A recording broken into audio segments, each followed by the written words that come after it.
Okay, sarap lagi ng feeling pag sahod na naman. Happy, happy ang bulsa, ang tiyan ay magkakalaman. Nagbayad ng kuryente, tubig at ng utang.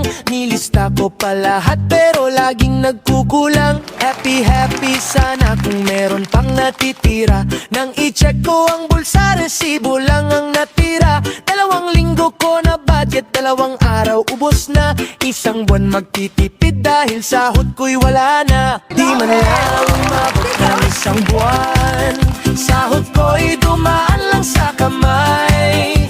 Di man lang nagtagal, parang pinahawak lang. Sahod kong dumaan lang sa kamay.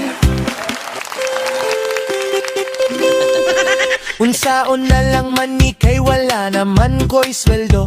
Dili na ko makauli kay wala ko'y kwarta. Nagulat ra ba dito ang bro ako nga asawa? Mabunog na put ko ani unya makulatahan pa. Wala na ko'y ipalit bugas, pamilya pas mo na. Nagsiga na ang mata sa ako ang asawa. Nangita ko ideya nga ako makakwarta. Gikawat ko ang manok na halin raog 50. Di man lang umabot ng isang buwan, sahod ko'y dumaan lang sa kamay.